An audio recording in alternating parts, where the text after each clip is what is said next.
महाकुंभ 2025 के आयोजन को लेकर एक तरफ जहां सियासी तौर पर सरकार पर प्रहार करने के लिए विपक्ष की तरफ से बयानों की झड़ियां लगाई जा रही हैं और इसके साथ साथ ट्वीट्स पर ट्वीट्स किए जा रहे हैं, तो वहीं संगम के जल को लेकर सामने आई सीपीसीबी की रिपोर्ट को लेकर भी काफी बवाल मचा हुआ है।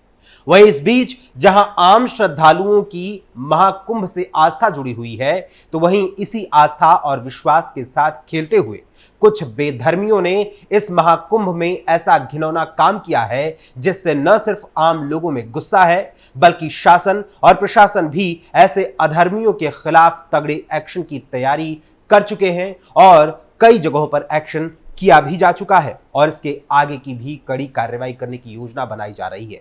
आखिर क्या है पूरा मामला, आपको बताएंगे विस्तार से हमारी आज की स्पेशल स्टोरी में। नमस्कार, वंदे मातरम, कैपिटल टीवी उत्तर प्रदेश देख रहे हैं आप और मैं हूं आपके साथ अखिलेश पांडे।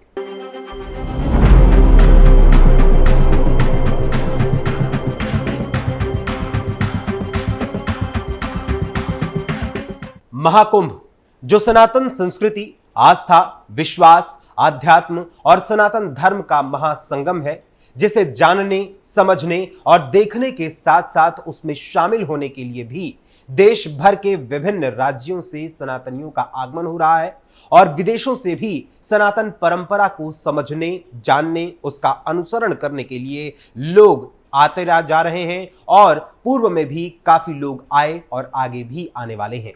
तो वहीं इसी महाकुंभ के भव्य आयोजन को लेकर जहां विपक्षी खेमे में हलचल मची हुई है और वो सरकार को घेरने की ताक में बैठा हुआ है और सरकार को घेरने की ताक में बैठे इसी विपक्ष ने सनातनी आस्था पर भी प्रहार करने की भूल की है, तो वहीं अब कुछ लोगों ने अपने स्वार्थ के लिए न सिर्फ सनातनियों की आस्था के साथ खिलवाड़ किया है, बल्कि एक बड़ा ही गंभीर और कठोर सजा पाने का पूरा जो अपराध है वो भी करना शुरू कर दिया है और उन्हें अधिकार प्राप्त हो गया है गंभीर और कठोर सजा को पाने का।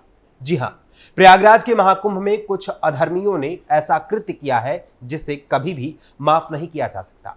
अब उन पर ताबड़तोड़ एक्शन लिया जा रहा है। प्रयागराज पुलिस ने महाकुंभ में नहाती महिलाओं का चोरी से बनाया गया वीडियो डार्क वेब के जरिए अश्लील साइट्स और दूसरे सोशल मीडिया पर यानी सोशल मीडिया प्लेटफॉर्म्स पर बेचने वालों पर ताबड़तोड़ एक्शन किया है। प्रयागराज पुलिस ने इस मामले में 13 एफआईआर दर्ज की है, साथ ही 103 सोशल मीडिया हैंडल्स के खिलाफ एक्शन भी लिया है। दरअसल प्रयागराज महाकुंभ में अधर्म की एक ऐसी खबर सामने आई जिसने सभी को परेशान कर दिया।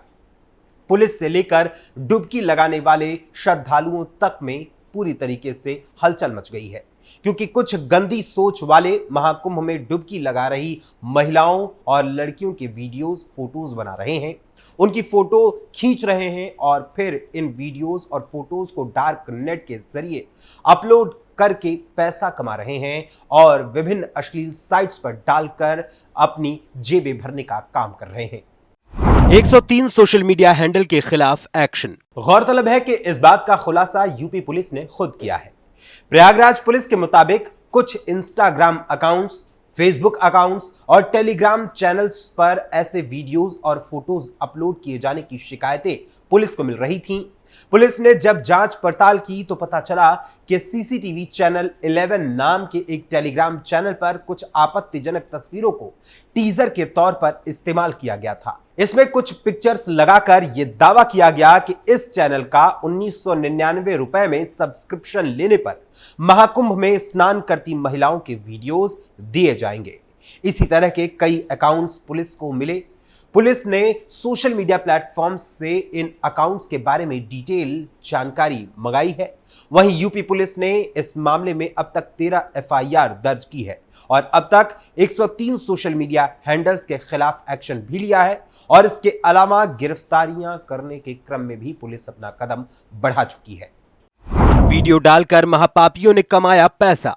वहीं मीडिया रिपोर्ट्स के अनुसार जो एफआईआर की कॉपी है उसके मुताबिक टेलीग्राम अकाउंट और उसके अतिरिक्त सीसीटीवी और चैनल 11 नाम का जो अकाउंट है उसके खिलाफ भी एफआईआर दर्ज की गई है। एफआईआर में बताया गया है कि महाकुंभ में महिलाओं के नहाते और कपड़े बदलने की तस्वीरों और वीडियोस को सोशल मीडिया प्लेटफॉर्म टेलीग्राम पर शेयर किया गया। इतना ही नहीं, यह भी बताया गया कि टेलीग्राम चैनल ने इसके लिए 1999 रुपए का सब्सक्रिप्शन भी लिया है। यानी इस तरह से बेचा है इस तस्वीरों को और उनकी वीडियोस को कि अगर जिसे भी ये वीडियोस या तस्वीरें देखनी है तो उसे इसके लिए पहले उस टेलीग्राम यूजर को 1999 रुपए अदा करने होंगे और उसके साथ इस चैनल का सब्सक्रिप्शन लेना होगा। यानी इन वीडियोस को 2-2 हजार रुपए में बेचा गया है। इसके लिए टेलीग्राम चैनल ने कुछ वीडियोस और तस्वीरों को टीजर के तौर पर इस्तेमाल भी किया है, जिसको लेकर योगी सरकार पूरी तरीके से एक्शन मोड में है। डीआईजी वैभव कृष्ण ने दी ये जानकारी। वहीं डीआईजी वैभव कृष्ण ने इस मामले को देखते हुए मीडिया से बातचीत करते हुए कहा कि कुछ फोटोज और वीडियोस पर लिखा है कि वो सेल के लिए अवेलेबल है, यानी इसके जरिए पैसा कमाने का धंधा भी चल रहा है। इसीलिए अब पुलिस इस पूरे मामले की जांच कर रही है और अपराधियों को जल्दी से जल्दी पकड़ने की कोशिश में लगी है। सनातन के सबसे बड़े मेले में महापाप की जो साजिश रची जा रही है, इसके तार विदेशों से भी जुड़ रहे हैं, जिसको लेकर पुलिस प्रशासन के साथ साथ योगी सरकार पूरी तरीके से एक्टिव मोड में है और विदेशों तक बैठे हुए जो अपराधी हैं उनको भी पकड़ने की कोशिश की जा रही है। साइबर थाने में दर्ज हुई एफआईआर। वहीं प्रयागराज के साइबर थाने में इंस्टाग्राम अकाउंट @neha1224872024 के खिलाफ बीएनएस की धारा 79, 353, आईटी एक्ट की धारा 67 में एफआईआर दर्ज कराई गई है। पुलिस ने इंस्टाग्राम के हेड ऑफिस कैलिफोर्निया को एक ईमेल भेजकर अकाउंट्स की डिटेल भी मांगी है। साथ ही इंस्टाग्राम अकाउंट के डार्क वेब से भी कनेक्शन की जांच की जा रही है। महाकुंभ में महापाप के बाद टेलीग्राम चैनल्स पर महिलाओं के नहाते, कपड़े बदलते वीडियोस बेचने की कोशिश की गई। बाकायदा टेलीग्राम चैनल्स पर वीडियोस और फोटोज के रेट तक लगाए गए। पुलिस की जांच शुरू होने से जो हड़कंप मचा हुआ है, उस जांच के शुरू होने के बाद एडमिन ने चैनल को बंद कर दिया। अलग अलग नाम से बने टेलीग्राम चैनल्स पर वीडियोस और फोटोज के 500 से 2000 रुपए का रेट रखा गया है। यानी कि श्रद्धालुओं की जो महिला श्रद्धालु संगम स्नान करने आ रही हैं, उनकी तस्वीरों और वीडियोस के दाम लगाकर कुछ बेधर्मी अपनी जेबें भरने का काम कर रहे हैं। पुलिस की जांच में कई हैरान कर देने वाले खुलासे। वहीं पुलिस ने महाकुंभ में महिलाओं के स्नान करने के दौरान फोटोज वीडियोस बनाने वालों पर एक्शन शुरू कर दिया है। आरोपी महिलाओं के वीडियो सिर्फ सोशल मीडिया पर अपलोड करने के लिए ही नहीं बना रहे थे, बल्कि उनका मकसद उन्हें बेचकर पैसा कमाना भी था और साथ ही इन महिला श्रद्धालुओं को पूरी तरीके से ब्लैकमेल करने का भी था। जांच में डार्क वेब से लिंक की भी बात सामने आई है। पुलिस ने जब जांच की तो पता चला कि सीसीटीवी चैनल 11 नाम के एक टेलीग्राम चैनल पर कुछ आपत्तिजनक तस्वीरों को टीजर के तौर पर इस्तेमाल किया गया। इसमें कुछ पिक्चर्स लगाकर दावा किया गया कि इन्हें बेचने के लिए हम तैयार हैं, लेकिन इन्हें देखने के लिए आपको 1999 रुपए का सब्सक्रिप्शन लेना पड़ेगा।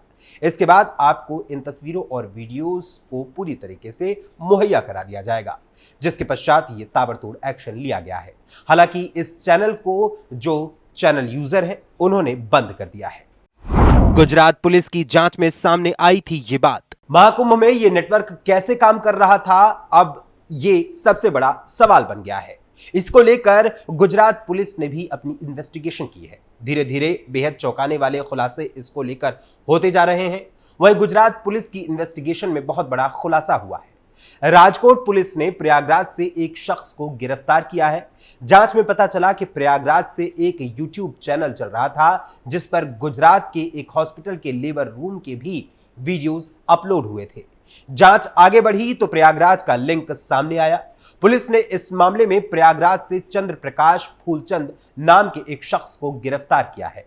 साइबर क्राइम पुलिस और शहर क्राइम ब्रांच की टीमों ने महाराष्ट्र से भी 2 गिरफ्तारियां की हैं। वहीं लातूर से प्रज्वल तैली, सांगली से प्रज पाटिल को गिरफ्तार किया गया है। राजकोट पुलिस का दावा है कि ये तीनों आरोपी सिर्फ अस्पताल के ही वीडियोस नहीं बेचते थे, बल्कि सार्वजनिक जगहों पर भी महिलाओं के वीडियोस बनाने का काम करते थे और साथ ही उन्हें बेचने के काम में भी लगे हुए थे। आखिर क्या है डार्क वेब? अब सवाल उठता है कि आखिर ये डार्क वेब है क्या? डार्क वेब को इंटरनेट की दुनिया का काला पन्ना माना जाता है। ज्यादातर मामलों में साइबर अपराधी क्राइम करने के लिए इसी का इस्तेमाल करते हैं। डार्क वेब एक ऐसा हिस्सा है इंटरनेट का जो इंटरनेट पर मौजूद होते हुए भी सामान्य नहीं है। यह सामान्य सर्च इंजन जैसे कि गूगल, बिंग के द्वारा एक्सेस नहीं किया जा सकता। यह एक प्रकार का इनक्रिप्टेड नेटवर्क है जो स्पेशली सॉफ्टवेयर के इस्तेमाल के यानी कि एक स्पेशल सॉफ्टवेयर के इस्तेमाल के वजह से बनाया जाता है और उसी के तहत इसको एक्सेस किया जा सकता है। इसका इस्तेमाल मानव तस्करी, ड्रग्स की डीलिंग, हथियारों की तस्करी और बाल चाइल्ड अश्लील फिल्मों के लिए भी किया जाता है। यहां यूजर की इंफॉर्मेशन इनक्रिप्टेड होती है यानी कि कोडिंग्स के जरिए रखी जाती है जिसको डिकोड करना नामुमकिन होता है। डार्क वेब की साइट्स को the onion router encryption tool की सहायता से हाइड कर दिया जाता है जिससे इन तक गूगल जैसे सामान्य सर्च इंजन से नहीं पहुंचा जा सकता। यह राउटर ऐसा होता है कि जिसके जरिए एक प्याज के छिलके की तरीके से परत दर परत इनकी एक सेफ्टी वॉल तैयार की जाती है। वहीं डार्क वेब यूजर्स को ट्रैकिंग और सर्विलांस से बचाता है और उनकी प्राइवेसी के लिए सैकड़ों जगह रूट और रीरूट करता रहता है। वहीं आपको बता दें कि डार्क वेब अलग अलग आईपी एड्रेस से कनेक्ट होता है और फिर ऑटोमेटिकली डिस्कनेक्ट हो जाता है जिससे इसको ट्रैक कर पाना असंभव सा हो जाता है। डार्क वेब पर डील करने के लिए वर्चुअल करेंसी जैसे बिटकॉइन का इस्तेमाल किया जाता है। ऐसा इसलिए होता है ताकि ट्रांजैक्शन को ट्रेस न किया जा सके। यानी कुल मिलाकर चोरी करने और अपराध करने के बाद खुद को सेव करने के लिए अक्सर साइबर अपराधी इसी डार्क वेब का इस्तेमाल करते हैं। बहरहाल हिंदुओं की आस्था से जुड़े महाकुंभ में जहां सरकार और प्रशासन श्रद्धालुओं की सहजता से स्नान करने और आध्यात्म में तल्लीन होने में सहायता कर रही है, तो वहीं कुछ बेधर्मी लोग यहां महाकुंभ में स्नान करने वाली महिलाओं और युवतियों के तस्वीरों को और वीडियोस को बना रहे हैं और उनका कारोबार करके न सिर्फ सनातन धर्म से जुड़ी आस्था पर प्रहार कर रहे हैं बल्कि महिला श्रद्धालुओं के मान सम्मान से भी खिलवाड़ कर रहे हैं। हालांकि शासन प्रशासन इस मामले में कार्रवाई तो कर रहा है लेकिन फिर भी इस पूरे मामले पर और भी अधिक कठोर कार्रवाई करने की जरूरत है। ऐसे में महिला श्रद्धालुओं की वीडियोस और फोटोज के साथ खिलवाड़ करते हुए उनका कारोबार करने वालों के खिलाफ सरकार को और कौन से कठोर कदम उठाने चाहिए, इस बारे में आपकी क्या राय है हमें अपने कमेंट्स के माध्यम से जरूर बताइएगा। फिलहाल अभी के लिए आज की इस स्पेशल स्टोरी में बस इतना ही। फिर मुलाकात होगी किसी और खबर, किसी और मुद्दे, किसी और विषय के साथ। तब तक के लिए मुझे अनुमति दीजिए। धन्यवाद। नमस्कार।